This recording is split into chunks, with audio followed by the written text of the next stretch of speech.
Apresentamos neste momento a palestra de Programa de Monitoramento de Dados de Voo, HFDM, que será ministrada pelo Sr. Matheus Ghislene, diretor de segurança do Sindicato Nacional dos Aeronautas.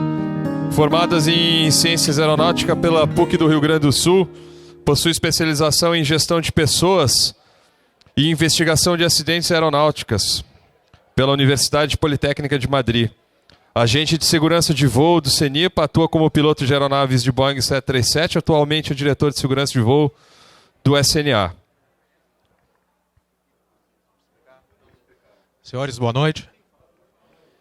Nesse momento eu vou conversar um pouco com os senhores a respeito do Programa de Monitoramento de Dados de Voo, que já existe esse programa desenvolvido nas empresas de linha aérea regular, até por própria norma do Comando Aeronáutica. E aqui, na aviação offshore, também está sendo implantado, eu acredito que a maioria das empresas também já tem, por questões, acredito que contratuais com a Petrobras. Porque esse programa, pela instrução de aviação civil, ela se aplica somente a aeronaves com peso máximo de decolagem maior de 27 toneladas, que não englobaria as aeronaves operadas aqui em Macaé. Mas, por questões contratuais e também envolvendo também a parte de segurança operacional, as empresas aqui estão, então, implantando esse programa, e eu quero falar um pouco dele para vocês, porque a aviação é um mundo pequeno, e provavelmente muitos dos senhores já ouviram falar como ocorreu a implantação desse programa nas empresas de linha aérea regular, como foi tratado a questão dos dados de voo, e como isso refletiu no grupo de voo no início no início do programa, que ele foi utilizado de uma forma que ele não deveria ter sido utilizado. Esse programa ele serve para quê? Para aumentarmos a segurança operacional, e ele deve ser gerido dessa maneira, e não ser gerido de uma forma punitiva aos pilotos e aos operadores. E isso não estava acontecendo há um tempo atrás. Digamos, numa faixa de 3 anos para trás, até 10 anos atrás, muitas empresas utilizavam esse programa de forma inadequada, o que resultou em demissões sumárias de tripulações e outros tratamentos que fogem ao escopo da segurança operacional e da segurança de voo. Então, eu quero passar um pouquinho para vocês como deve funcionar o programa e um exemplo de como é feita a avaliação do uso dos dados pelas empresas. Então, como eu comentei, aqui no Brasil ela é regulada pela EAC 119.005, e o programa, a finalidade dessa EAC é estabelecer os padrões para a elaboração e a manutenção do programa de acompanhamento de dados de voo. Então, ela regula, ou ela instrui, pelo menos, como as empresas devem fazer a instalação e a manutenção desse programa no decorrer das suas operações.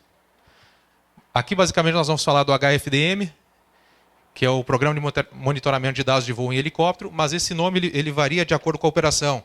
Ele pode ter o nome de FOQA, que é o Flight Operation Quality Assurance. Vocês podem encontrar várias nomenclaturas para esse mesmo programa, dependendo do tipo de operação que se realiza. Inclusive, esse monitoramento também é utilizado em voos, por exemplo, em simuladores de voo, que tu pode fazer uma análise mais detalhada da própria instrução, como está ocorrendo. Tu tem a instrução, essa instrução é monitorada e depois tu poderia utilizar os dados para ver como foi a instrução que tu teve, como foi o teu voo de instrução, se ele cumpriu os requisitos, tanto do SOP da empresa como do MGO, fazendo parte até do próprio debriefing da tua instrução. E por que o FDM? Porque nós temos, até pouco tempo no Brasil, nós trabalhávamos a parte de prevenção de acidentes de uma forma reativa. Então nós tínhamos o acidente, e baseado nos dados da investigação, nós faríamos todo o trabalho de prevenção. E o HFDM ele vem trabalhar nessa parte da rotina operacional. Ele procura fazer uma divisão, trabalhando, na verdade, na parte proativa. A gente procura todas as não conformidades ou todos os problemas que a gente tem na operação no dia a dia, que muitas vezes passam despercebidas por nós pilotos no decorrer da nossa operação. Porque eu duvido que algum dos senhores que voe aqui, eu também vou, como a turma voa aqui, eu duvido que todos nós consigamos, em qualquer voo, cumprir tudo que esteja escrito no SOP. Ou tudo que esteja escrito no RBH 135, que esteja especificado na IMA 112, da ICA 112, regras do ar. Eu duvido que qualquer um de nós consigamos cumprir tudo que está previsto na legislação. E fazendo esse monitoramento, a gente consegue ver aonde a gente está destoando dos padrões que a empresa estabeleceu para que nós façamos nossa operação no dia a dia. E tendo essa noção do que a gente está destoando, o setor de treinamento de cada empresa pode reforçar esse treinamento nos nossos periódicos. Para quê? Para que a gente realmente só atue dentro daquela faixa de operação que a empresa determina. Então, como eu comentei, até então nós tínhamos esse modelo de prevenção, no qual nós voávamos, tínhamos o acidente e as correções vinham só a partir do relatório da investigação, ou do acidente, do incidente. E com o implemento do HFDM, qual que é a ideia? Ele passa, o voo continua o mesmo, só que o voo todo ele é monitorado. E esse monitoramento é feito pela empresa, pode ser feito dentro da própria empresa ou por empresas terceirizadas, e com base nesse monitoramento, a gente consegue tratar as não conformidades do dia a dia antes, seja mudando procedimentos, treinamentos em simulador, às vezes mudando o próprio SOP da empresa, principalmente empresas mais novas, porque a gente desenvolve um SOP pensando na operação perfeita, mas dependendo da realidade da operação, nosso SOP não é todo ele adequado para o dia a dia. Então aqui é uma chance que nós temos de mudar os procedimentos do dia a dia, melhorando a eficiência da operação e da segurança. E o que é necessário para esse funcionamento? Como ele se dá a implantação dentro da empresa? Então nós temos, por norma, um administrador do programa dentro da empresa, que é aquela pessoa que é responsável por fazer toda a implantação desde o zero dentro da empresa, fazer o marketing interno do programa, fazer a divulgação para os senhores, como a empresa vai tratar os dados, como vai ser feita a implantação nas aeronaves, toda essa parte gerencial. O analista de dados operacionais vai ser o responsável por fazer a análise dos dados coletados nos voos.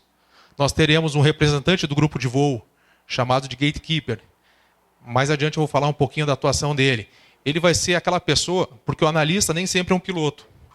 Então ele vai ver que, por exemplo, a aeronave tinha que estar estabilizada numa aproximação final a 300 pés sobre a plataforma ou sobre o campo. E por algum motivo ele estabilizou a 250 pés.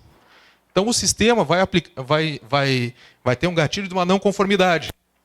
E o analista vai ver, não, realmente, ele não cumpriu o que a empresa quer, mas ele, por não ser piloto, ele não sabe o motivo por que não foi cumprido aquilo ali. Então vai ter todo um processo de investigação interno dentro da empresa para saber o porquê que está acontecendo aquilo ali. E o gatekeeper, ele é o representante dos pilotos dentro desse grupo e ele vai ajudar a avaliar se aquilo ali ele vai validar, na verdade, aquele evento. Que ele pode dizer, não, aconteceu essa variação de 50 pés por esse motivo, que não é algo que vai afetar significativamente a segurança das operações. Mas ele tem essa capacidade de avaliar essa não conformidade. Como ele pode dizer, não, realmente, isso aqui aconteceu por N motivos. Nós temos o analista do software, que será a pessoa responsável por trabalhar a parte técnica do programa. E, por último, um protocolo firmado com o sindicato e a associação de pilotos, se houver, que nesse protocolo a gente vai estabelecer como vão ser gerenciadas as informações e como vão ser tratados os casos que nós vamos apresentar aqui. Para que realmente não aconteçam excessos. Por exemplo, tu não cumprir alguma coisa na empresa, ser um erro, e esse erro ser tratado como uma violação de normas, alguma coisa assim.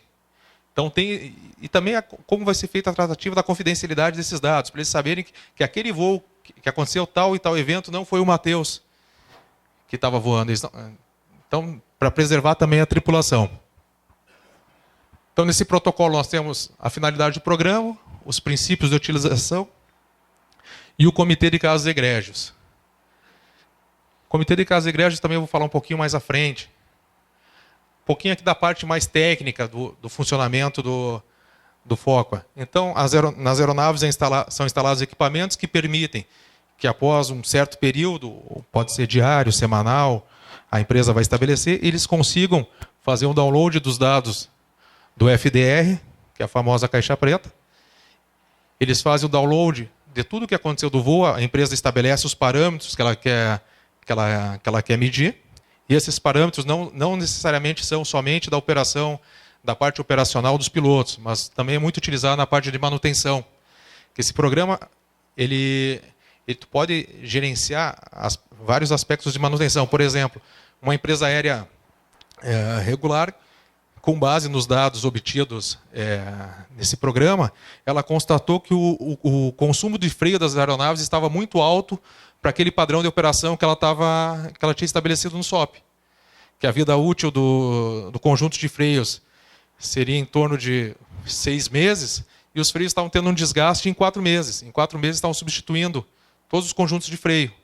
Eles começaram a fazer uma análise e começaram a observar que aquela política que eles adotaram para economia de combustível estava causando um aumento no desgaste dos freios e que já não estava sendo mais, já não era economicamente mais viável. Aquela economia de combustível já não compensava no gasto com os freios. Então a empresa, baseado nesses dados, mudou o SOP dela. Baseado também nos dados colhidos, agora é uma política que várias empresas têm adotado de asa fixa, por exemplo, após o pouso, efetuar o táxi com somente o motor operando. Que eles conseguiram fazer um cálculo de quanto perderiam de empuxo da aeronave no táxi e quanto isso resultaria em economia de combustível, que hoje é o maior custo para as empresas. E o valor, se eu não me... Tu lembra do valor que foi desfassado de combustível? Mas foi algo absurdo, né? Foi a economia em um ano. Quase 15 milhões de reais de economia de combustível só com esse táxi monomotor. Então, 15 milhões no ano é uma diferença muito significativa para qualquer empresa. Então, após a coleta dos dados, então, depois que é feita essa coleta dos dados da aeronave, ela vai para uma estação de leitura e é feita a análise desses dados.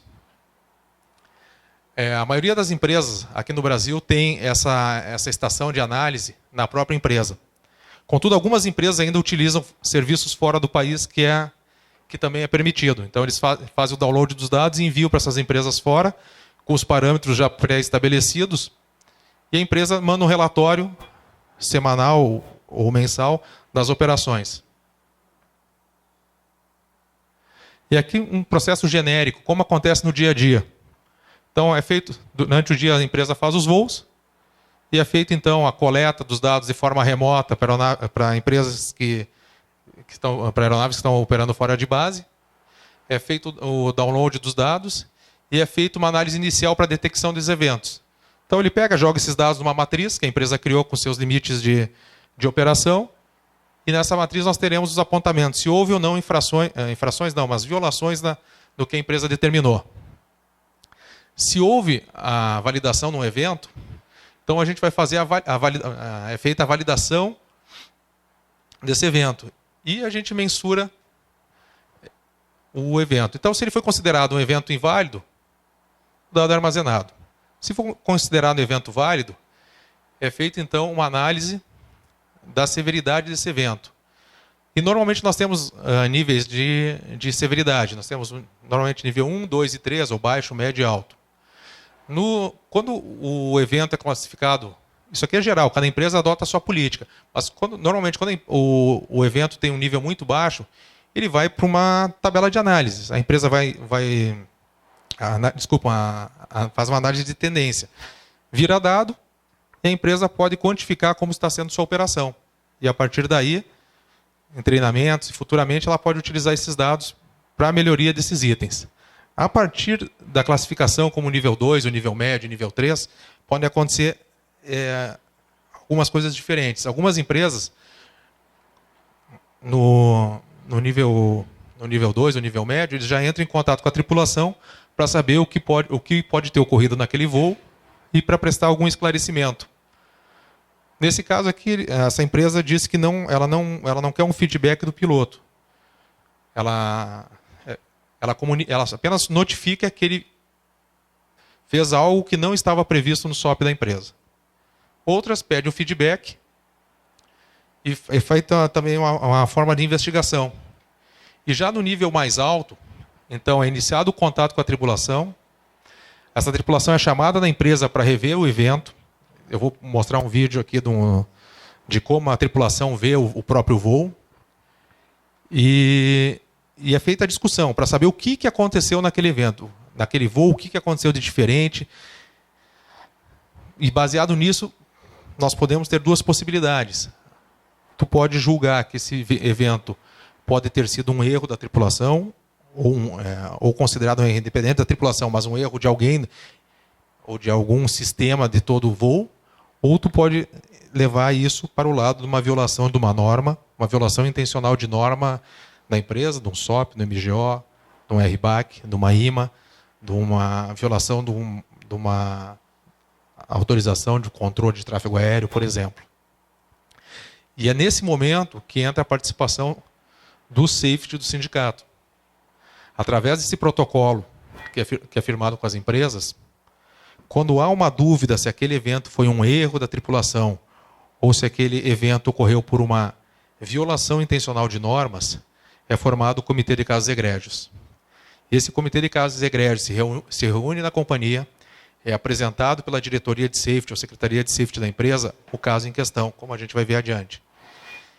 E a única coisa que o comitê vai definir é se aquele caso foi um erro ou uma violação. Porque dependendo do que for classificado, ele vai ter um tratamento dentro da empresa. Então nós podemos ter o evento ser classificado como erro ou violação. É formado o Comitê de Casos Egrégios e nesse comitê se reúne o safety da empresa, o gestor do programa, o analista de dados, o gatekeeper, a parte de operações da empresa, engenharia e manutenção e a diretoria de segurança de voo do sindicato e da associação de pilotos ou dos funcionários da empresa, dos tripulantes de voo da empresa, se houver. Nesse momento que é feita essa reunião e são apresentados os casos, quem participa da reunião não sabe quem são os tripulantes, porque não importa quem são os tripulantes. O que importa é o fato que gerou aquela reunião. Se foi uma aproximação desestabilizada, por que foi? Se foi um efeito de hard landing, por que aconteceu aquele hard landing? E é isso que a gente vai avaliar. Se houve um erro de pilotagem ou se houve uma violação de alguma norma dentro da empresa. E isso é difícil de tu conseguir avaliar, que depende de vários dados e nem sempre tu tem esses dados à sua disposição. E depende também do modelo que foi adotado nesse protocolo firmado entre as duas partes. Porque tu pode ter que quando termina a reunião é feita uma votação e cada membro vota se foi erro ou violação. Então, depende do modelo que foi adotado de protocolo entre as duas entidades, tu pode ter um resultado também diferente. Que nós podemos ter que o resultado final da reunião seja a votação pela maioria. Então, nesse caso, nós teríamos, digamos, um voto. Pode se levantar essa questão. Então, seria um voto da entidade que representa os pilotos, que teria o dever de defendê-los, e 6 votos da empresa. Pode ser levado por esse lado. Então, seria um voto te defendendo e 6 votos nem tanto te defendendo. Se nós fôssemos levar por essa visão. Nós temos optado, nos acordos com as empresas, de trabalhar dentro da filosofia de segurança operacional e segurança de voo. Então, em vez de adotarmos a maioria, nós estamos adotando unanimidade. Então, todos que participar da reunião têm que estar convencidos que aquilo ali foi um erro, uma violação. Porque a gente não tá procurando o culpado, quem fez, porque fez. Nós temos que chegar à conclusão. Se foi erro, vamos trabalhar o erro dentro da empresa. Por que os pilotos estão errando? Por que alguém está errando? Da onde vem esse erro? Então, nesse sentido que a gente tem que trabalhar. Agora, chegou num ponto que todo mundo concorda que foi violação, e não há dúvidas nenhuma se foi erro, aí já sai da parte do safety. A partir do momento que foi definido que aquele evento foi uma violação intencional das normas, tem que ficar claro, a palavra intencional, porque se cada vez que nós não cumprirmos qualquer item de RBAC, SOP, regras do ar, for considerado violação, todos nós somos culpados, porque ninguém faz um voo 100% dentro disso. Então tu tem que ter aquela intenção de violar, ele teve a intenção de fazer aquilo. Eu avisei o piloto que estava voando, independente de ser comandante ou copiloto, eu avisei que nós estávamos desestabilizados, que não deveria continuar a aproximação, mas ele disse, eu vou pousar. Então ele foi avisado intencionalmente, ele quis fazer aquilo. Não foi por falta de aviso. É diferente dos dois estarem voando e nenhum dos dois terem percebido que estavam desestabilizados. A diferença é pequena, mas o resultado é grande. Se os dois não sabem que estão fazendo algo errado, provavelmente os dois estão errando em algum momento da operação. Agora, a partir do momento que um deles sabe, foi avisado pelo outro, e nenhum dos dois fez nada, eles assumiram aquela responsabilidade. Eles assumiram aquela violação que eles estão fazendo. E se eles violarem intencionalmente, eles têm que responder por essa violação. E aí o caso sai do escopo do safety da empresa, sai do escopo do safety do sindicato e passa para a diretoria de operações. Aí ela vai tratar o caso como violação de normas. Então aqui é para exemplificar um pouco como é visto pelo safety da empresa e pelos senhores que forem visualizar seus voos. E essa visualização de voos, ela não precisa ser necessariamente quando há um evento. Vocês fizeram um voo e acharam que algo não saiu como deveria, vocês podem solicitar ao safety da empresa a visualização do voo. Daí cada empresa adota sua política, via telefone, via e-mail, a visualização. É marcado um dia que vocês comparecem na empresa e no safety e será mostrado o voo para vocês. E até um negócio que é interessante comentar, se em algum voo vocês notaram algo que talvez gere uma dúvida, se vocês fizeram tudo o que estava previsto, uma aproximação não estava estabilizada, vocês mesmo assim optaram pelo pouso, devido a outros fatores. Às vezes, eu não vou helicóptero, mas, por exemplo, na aviação, pode acontecer, eu peguei e fiz uma aproximação não estabilizada em Guarulhos. E eu vi que a aproximação não estava estabilizada. Mas o fato de eu arremeter seria muito pior do que eu prosseguir para aquele pouso. Porque no segmento de arremetida tinha um CB, por exemplo. Pelo tráfego aéreo local. Seria muito pior e talvez muito mais. O risco seria muito maior de eu descontinuar a aproximação do que pousar. E eu optei por pousar. Quando chegar na leitura dos dados, a empresa vai saber que aquele voo pousou desestabilizado. Então, nada custa dos senhores entrarem em contato antes com a empresa. Olha, no voo tal, aconteceu isso, isso e isso. Porque a empresa vai saber, não adianta tu querer esconder. Ela vai saber que aconteceu. Tu já está se prevenindo. Antes de tu receber uma ligação do safety, um e-mail para, digamos, explicar o evento, já disse, olha, no voo tal, eu estava aproximando da plataforma, tinham vários pássaros. E eu tive que fazer uma manobra evasiva para não colidir com os pássaros. E isso me deu uma razão de descida, digamos, ou de subida, muito maior do que deveria. Mas nem por isso eu ia descontinuar a aproximação. Porque tu estava reagindo a um outro evento. E pousei. Só que vai constar no programa, ele vai apontar que tu teve na aproximação final uma razão de 1.000, 1.500 pés por minuto, quando a razão máxima seria 500 pés, 600 pés, 700 pés na aproximação normal. Então tu também está fazendo o teu papel na parte da prevenção. Tu já está informando o safety da empresa que algo aconteceu naquele teu voo, tu já está, não é nem se prevenindo, está adiantando o assunto para a empresa. Então, deixa eu ver. Então, esse aqui é um voo, é uma aproximação de uma plataforma. Esse primeiro vídeo é uma aproximação normal, não aconteceu nada de errado. E o vídeo seguinte, a gente vai fazer um comentário sobre ele e como ele foi tratado dentro da empresa. Aqui não.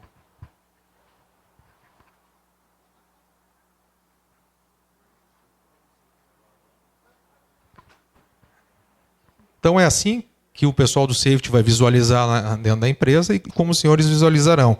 Cada empresa escolhe o que ele quer dispor de dados. Aqui nós temos a altitude, a razão de descida, velocidade, o pitch e mais alguns indicadores embaixo. Então a aeronave vindo uma velocidade, reduzindo a velocidade, mantendo uma razão de descida constante. Não tem uma variação tão grande, nem variação tão grande de pitch também. Essa é uma aproximação normal, que provavelmente não, tu não teria o gatilho de alguma uma não conformidade dos procedimentos da empresa. Agora preste atenção nessa aproximação.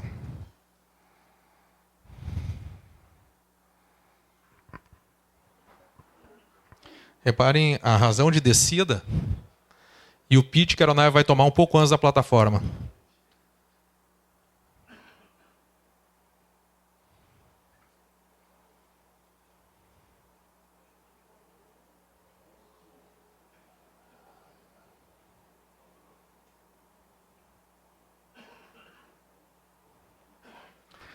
Então, acho que não é muito sutil a diferença das duas aproximações. Então, a empresa recebeu essa informação e eu acredito que também não seja comum, numa aproximação, tu ter um pitch de mais de 20 graus de pitch up. Isso em qualquer aeronave. Então, a empresa de posse desse voo, desses dados, entrou em contato com a tripulação para saber o que tinha acontecido. Entrou em contato e, fazendo análise de outros voos, isso aqui foi um caso específico, ela notou que uma parcela do grupo de voo também estava fazendo esse mesmo tipo de operação, por algum motivo qualquer. Também não sei qual foi o motivo, mas era uma tendência dentro da empresa fazer isso. O que a empresa fez? Fez um trabalho junto ao setor de treinamento da empresa, divulgou essa informação para os tripulantes para atentarem para esse tipo de aproximação. Atentar uma maior divulgação dos conceitos de aproximação estabilizada. Quais são os riscos que isso implica dentro da operação?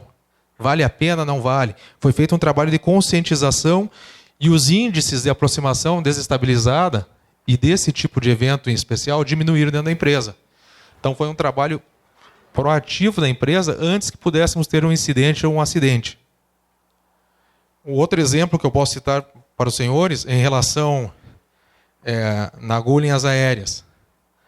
Em conversa com o gestor de segurança operacional, ele falou, olha, um problema que nós tínhamos aqui na empresa, também em relação a aproximações estabilizadas, era que a empresa tinha um padrão que, em aproximações, em condições meteorológicas por instrumento, a aeronave tinha que estar estabilizada a 1000 pés. Em condições de voos visuais, a 500 pés.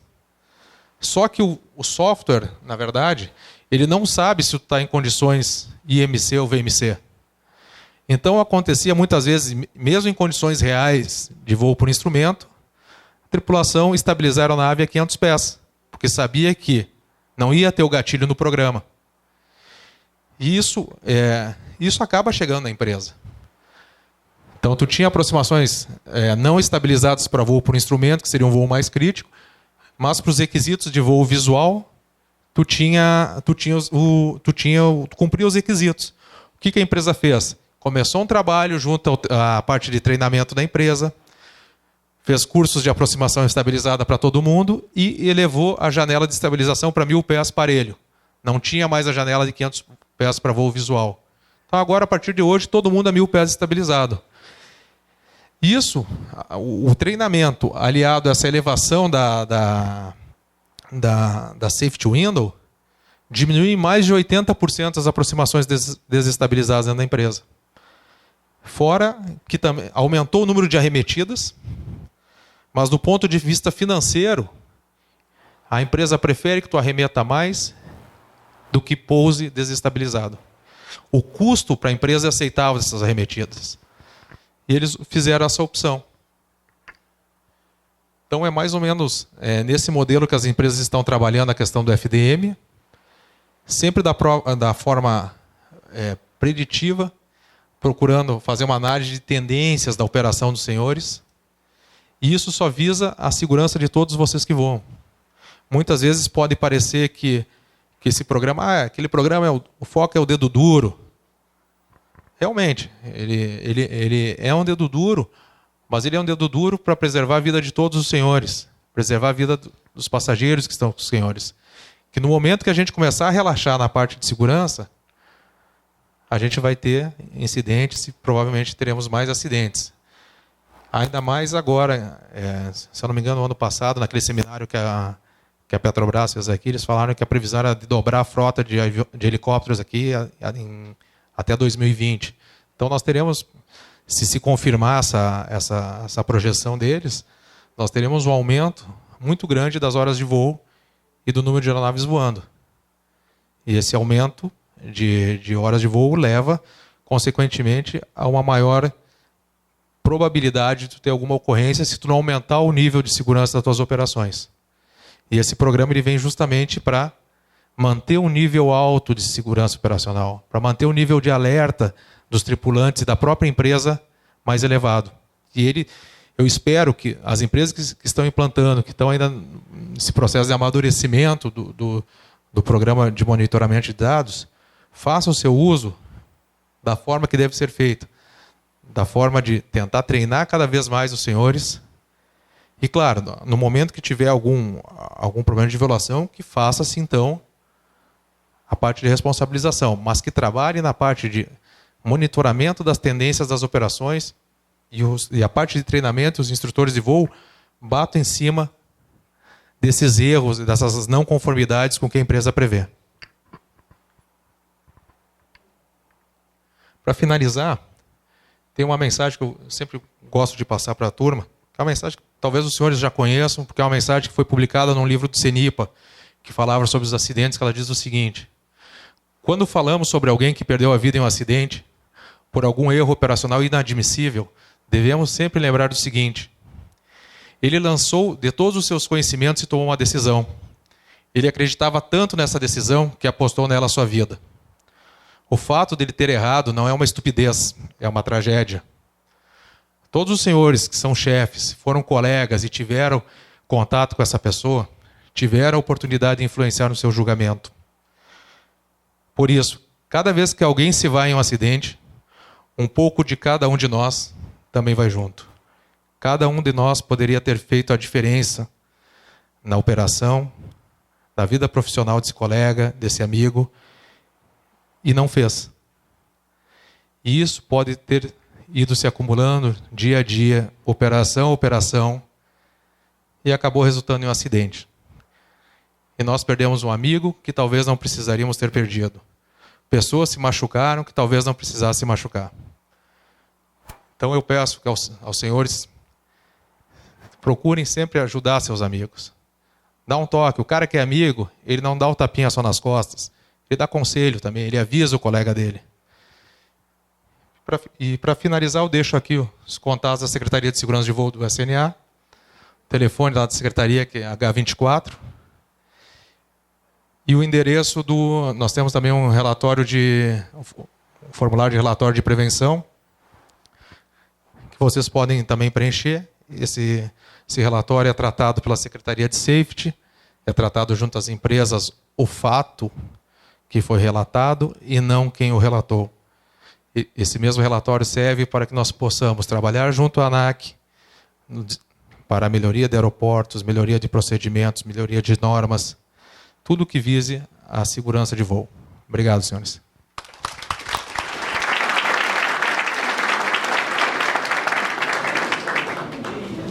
Senhor, só complementando as palavras do Matheus, agradecendo a bela palestra dele, há uma preocupação muito grande dos sindicatos em relação a esses programas de gerenciamento de dados, porque tivemos uma experiência, de certa forma, triste na aviação regular, que tem a obrigação desse sistema. Então, como o Matheus explicou, a legislação ela limita a equipamentos acima de 27 mil quilos, e por isso não é uma obrigação da aviação geral, e não sendo obrigação por se tratar de um equipamento caro, a aviação geral não utiliza. Então, os primeiros operadores de aviação geral que não são obrigados a operar são operadores aqui dessa região por motivo de contratos com as empresas contratantes, e essa é uma tendência irreversível.